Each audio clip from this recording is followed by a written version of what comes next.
Bonjour à vous, guten Tag, good morning, etc. Alors, c'est un plaisir. Merci de m'inviter ici, de m'accueillir pour faire cette conférence qui débute en fait avec un panorama historique, parce que je sais qu'il y a beaucoup d'autres sujets qui sont très, très contemporains. Donc, merci de m'accueillir avec quelque chose de plus historique et d'histoire de l'art. Donc, on est dans l'intermédialité, une fois de plus, on n'en sort pas.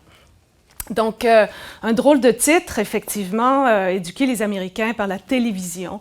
Bon, c'est un peu bancal, mais premièrement, en fait, avec cette présentation, je crois d'emblée que je vais fracasser vos idées préconçues parce que dans mes recherches, en fait, elles l'ont été.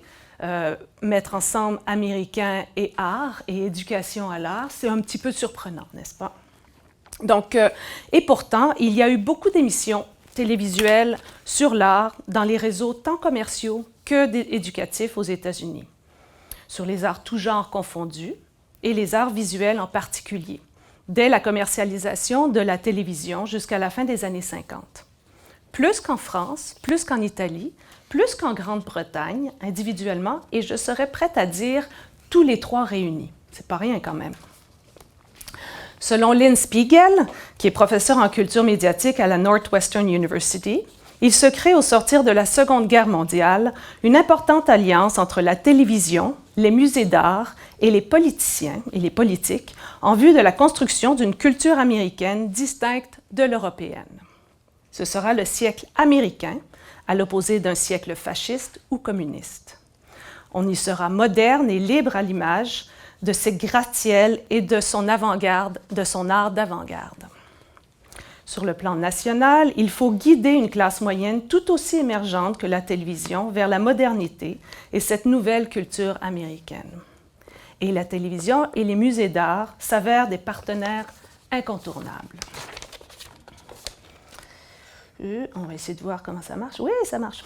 Donc, en 1955, pour vous donner une petite idée, la télévision est entrée dans 60% des foyers américains contre 30% au Royaume-Uni et, comme vous voyez, un nombre infime en France.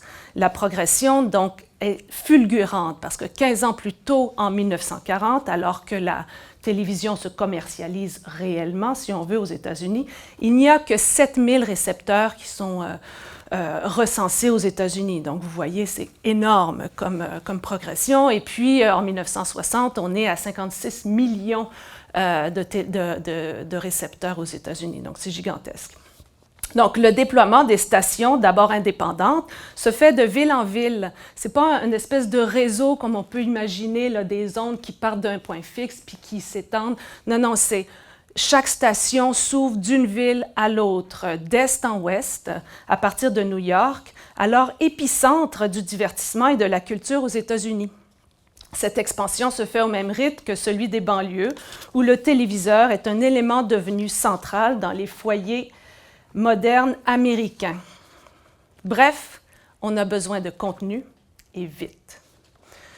Jusqu'à la fin des années 50, les networks commerciaux CBS, NBC, ABC et pendant un temps Dumont Television ne comblent pas tous les besoins de la grille horaire, dont plusieurs canaux sont réservés par l'État pour des émissions éducatives.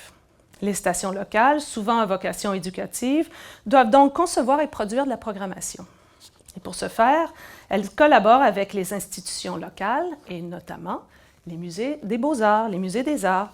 C'est vrai à Pittsburgh, San Francisco, Boston, Milwaukee, Schenectady, etc. Et c'est surtout vrai à New York, où le Metropolitan Museum of Art et le MoMA suivent les avancées du nouveau média avant même qu'il ne soit commercialisé. Au jour 1 de la télédiffusion commerciale aux États-Unis, le 1er juillet 1941, CBS diffuse, auprès de quelques 3000 récepteurs en opération dans la ville, 2 séries produites par le Metropolitan Museum of Art de New York pour diffusion hebdomadaire, quand même, l'une destinée à un public jeunesse et l'autre à un public d'adultes. Cette dernière, The Arts in the Americas, discute des origines et de l'histoire des accessoires domestiques à partir d'objets choisis de la collection. On s'adresse régulièrement aux housewives. Vous comprendrez que on garde les femmes à la maison dans les banlieues.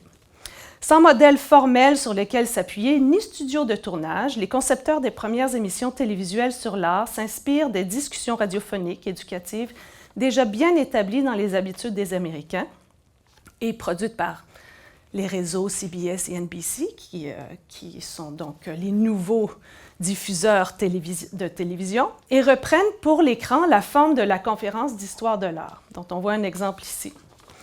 Ici, des historiens de l'art discutent donc autour d'un objet de la collection du Metropolitan. Ils sont filmés en direct dans les studios de CBS. Pendant ces années d'expérimentation, donc entre 1940 et la fin de 1950, les producteurs envisagent la télévision comme un média du visuel par opposition à la radio qui est un média de l'audio. Les réseaux commerciaux bataillent fort à ce moment-là pour s'approvisionner, s'approprier les collections des musées. Donc, il y a vraiment une relation très étroite. Et puis, de leur côté, les musées y voient aussi leur intérêt. Chaque participation à une émission de télévision entraîne une augmentation des visites dans leur musée. Par exemple, en 1952, le Metropolitan Museum of Art rapporte que 8 mois de programmation télévisée rejoint 1,5 million de personnes, soit 2 fois plus, non, pas 2 fois, 10 fois plus que l'affluence annuelle. C'est tellement rentable qu'en 1958, 82 musées sur 300 menaient des activités télévisuelles, occupant une bonne section de la grille horaire, des grilles horaires. 50 produisaient leur propre matériel et certains déjà en couleur. À la lumière de ces expériences et des avancées technologiques qui offrent de plus en plus de mobilité, le Metropolitan Museum of Art et CBS coproduisent encore, pour diffusion le 5 mai 1945, une série de 3 programmes mettant en vedette des éléments de sa collection.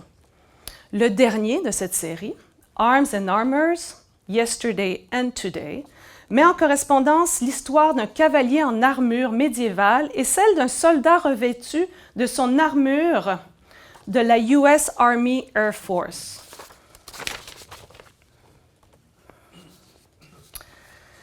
Un analyste de l'époque décrit l'émission dans cet extrait d'un article paru en 1949 dans la revue de l'UNESCO, Museum International. Tout est filmé, tout ce que vous allez voir, les images que je vais vous montrer, évidemment pas, ce sera juste des photogrammes malheureusement. Ici, tout est filmé en studio. Donc, je cite. La première scène, représentant un chevalier en armure du 15e siècle et rencontrant un aviateur revêtu d'une armure moderne, donnait le ton de l'émission. On assistait ensuite à une pantomime montrant un chevalier et sa dame dans un intérieur de château médiéval décoré de tapisseries et de meubles de l'époque. On est filmé en studio, des reconstitutions en studio. Je continue. Un page étant venu annoncer l'approche d'un ennemi, le chevalier s'armait et une séquence cinématographique le montrait à cheval, partant pour le combat. Bon, on ne le voit pas à cheval, là, mais vous voyez un peu. Enfin, tandis qu'à l'écran reparaissait l'intérieur du château, un conférencier du musée résumait brièvement l'évolution de l'art de l'armurerie. Le spectateur voyait alors une reconstitution de l'armurerie du Metropolitan, une reconstitution en studio. L'armurier du musée et le conservateur de la collection recevaient un officier et 2 soldats du service d'artillerie de l'armée américaine. Des vues documentaires suivaient sur la mise au point des casques destinés à l'infanterie et à l'armée de l'air et des gilets pare éclat pour les aviateurs. Un métrage extrait d'un film montrait ensuite l'utilisation du gilet pare éclat pendant le combat. Je cite toujours. De retour sur le plateau, on voyait 3 aviateurs convalescents qui racontaient quelles aventures leur étaient survenues au cours d'une mission de bombardement. La morale de l'émission, parce que ça prend une morale, était résumée par une formule finale en 3 courtes scènes filmées. On y voyait la différence entre 1. Un soldat sur un lit d'hôpital recevant le Purple Heart. 2. Un cimetière militaire. On comprend. Et 3. Un soldat vivant qui montrait au public un gilet pare éclat. Il avait été sauvé grâce aux armures. De la musique en direct et un commentaire indépendant accompagnaient l'ensemble du programme. Je ferme la longue citation. De conception très élaborée comparée aux conférences d'histoire de l'art filmées quelques 4 ans plus tôt, la série ose la rencontre entre le réel et la fiction, entre l'acteur, le conférencier et le héros contemporain, entre le lieu historique et la salle du musée et le studio. Il s'agissait ainsi de rendre l'histoire de l'art accessible à tous par un lien dramatique et contemporain auquel les téléspectateurs pouvaient s'identifier. Ici, le soldat vivant, là, celui qui a donné sa vie à la patrie. N'oublions pas que nous sommes en 1945. C'est très vivide, en bon français, dans l'esprit des téléspectateurs. Ces essais transmédiatiques, théâtre, pantomime, fiction, non-fiction qui se mélangent, engendrent des bijoux d'expérimentation.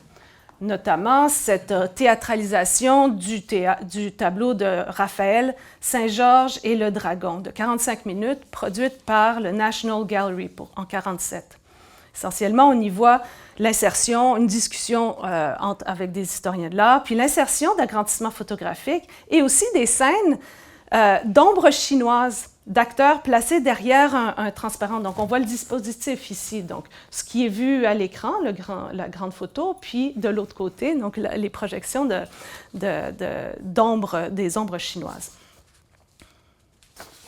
La télévision reprend aussi la forme des films « How to » ou « Do It Yourself », déjà bien présents dans les catalogues de films éducatifs américains d'avant la guerre et qu'elle produit en forme sérielle pour la télévision. C'est le cas de l'émission « Draw With Me », diffusée entre 1946 et 1953, d'abord sur les ondes locales de NBC à New York, puis sur le réseau national et qui met en vedette le publiciste et illustrateur du Kansas, John Gnadji. Je ne sais pas s'il faut le nommer comme ça, mais c'est pas un nom facile à dire. L'émission de 15 minutes à petit budget, filmée en direct en studio, devient très rapidement très populaire. Je vais vous montrer ici un extrait. Today we're going to draw this picture of a Chinese freight boat called a junk. I think you're going to find it one of the most fascinating types of boat to draw. And I think you'll find it rather easy to draw, too. Now we'll start with the stern of the boat, high up here, and make a long rectangular shape. You know, that's just a square that's... Donc, notre ami du Kansas, autodidacte, montre aux téléspectateurs essentiellement comment dessiner étape par étape. Évidemment, les méthodes de Gnany, en tout cas G-N-A-G-Y, ne faisaient pas l'unanimité, en particulier dans les milieux artistiques, académiques et dans les départements d'éducation des musées. Un article du New York Times du 20 janvier 1952 cite une résolution du MoMA prise au nom d'un groupe de 1200 éducateurs d'art à travers le pays, à l'effet que les programmes télévisés de John Gnadji sont préjudiciables à l'épanouissement créatif et mental des enfants et perpétuent des conceptions dépassées et autoritaires de l'éducation. Ce à quoi Gnadji répondait, conscient de l'importance de l'éducation à l'art, que l'essence de son émission n'était justement pas l'histoire et la pratique de l'art, mais l'apprentissage d'un regard sur le monde. Quoiqu'il basa sa méthode sur des principes de forme repris, selon lui, de Cézanne, le cube, le cône, la sphère, la réalité du média télévisuel ne lui permettait pas de réaliser à la fois, et je le cite, des œuvres ésotériques et de rester à l'antenne. Il faut savoir faire la juste part entre les deux. Toujours dans les années 50, les concepteurs d'émissions télévisuelles éducatives, mais aussi commerciales, comprennent que la seule dimension visuelle n'est pas suffisante.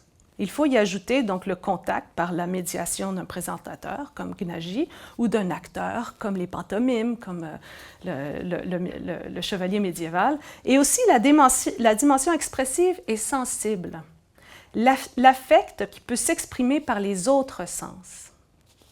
Cet appétit télévisuel pour le sensible est particulièrement remarquable dans cette série du MoMA, qui débute en 1952 sur les ondes de la NBC, Through the Enchanted Gate.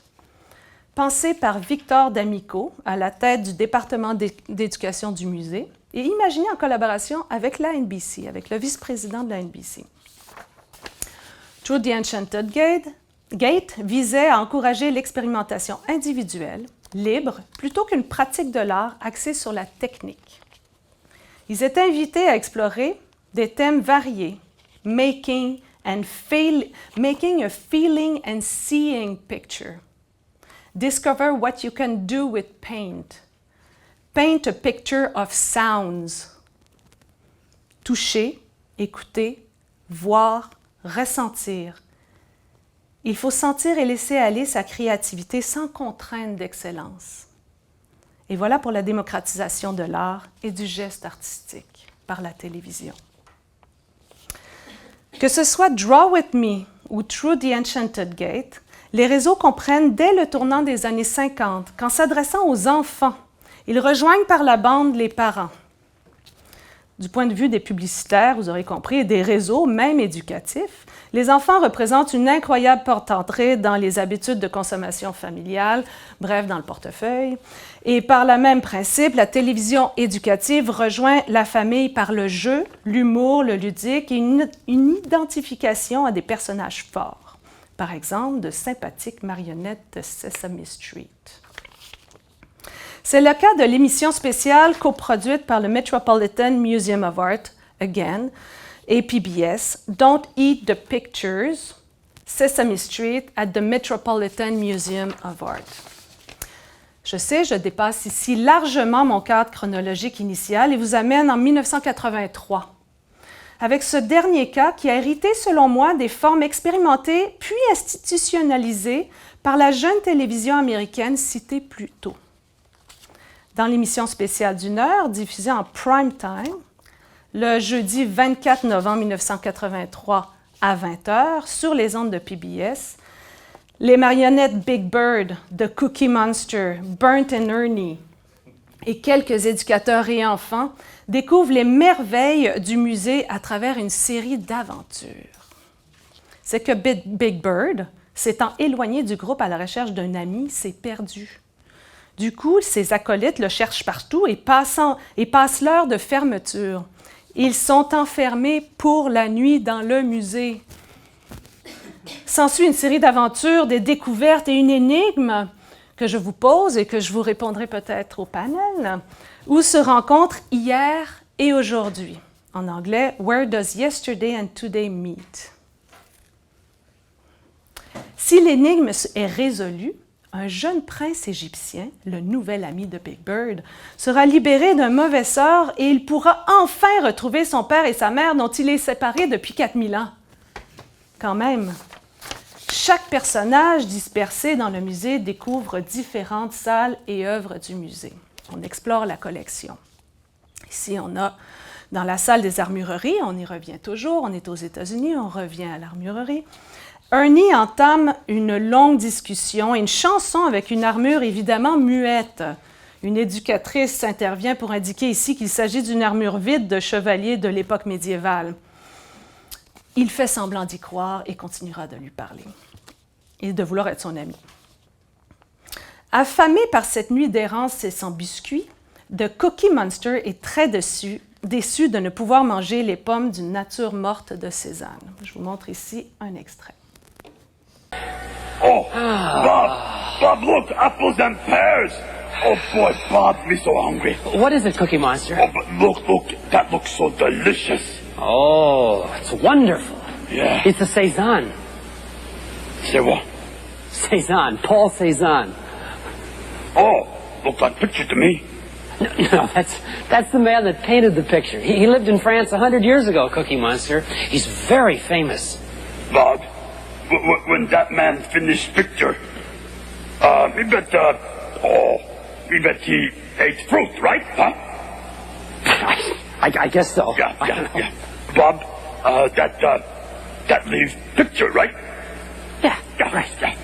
Well then, me eat picture! No, Yeah, you oh, can't. Bob, No, please, you can't I'll be do so that, hungry. Cookie Monster. Oh, No, Bob, please. you can't touch the picture, Cookie Me no want Monster. to touch, me want to eat picture! No, you Please. can't. No! Let me just eat frame! No, Please. you can't do that. Please. The sign, Please. Cookie Monster, look at the sign. What sign? The sign right there. Please don't eat the pictures. Oh. Oh, this is going to be a long night.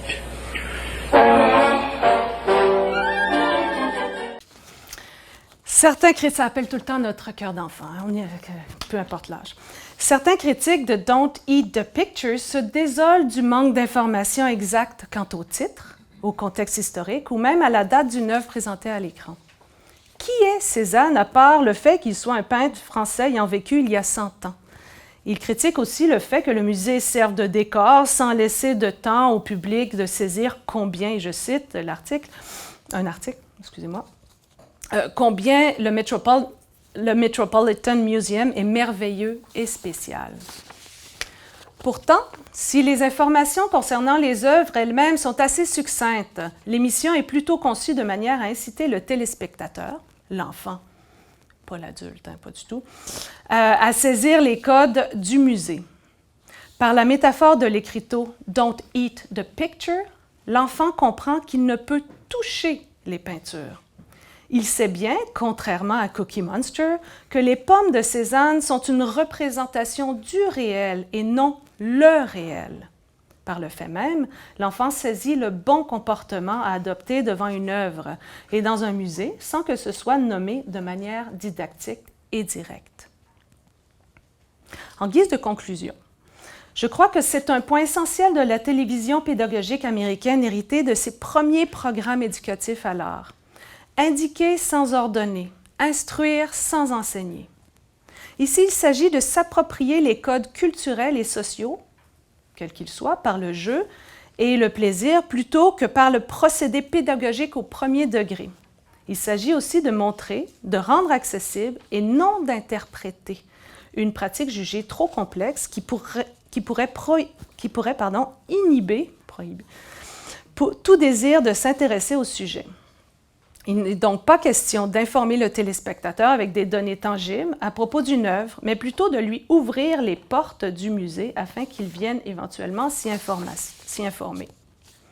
Ce special de Sesame Street, qui met en scène le Metropolitan Museum of Art et ses collections, poursuit à mon sens une tradition de la télévision sur l'art américain instaurée très tôt dans le genre, voire dans les premières séries sur l'art du Metropolitan Museum of Art, Arts and Armor, où l'armurerie, recréée, et les éléments de collection deviennent des acteurs dans le récit éducatif. Ils sont médiés par des marqueurs d'identification forts, ici les Muppets, là un soldat blessé au combat pour son pays. Merci.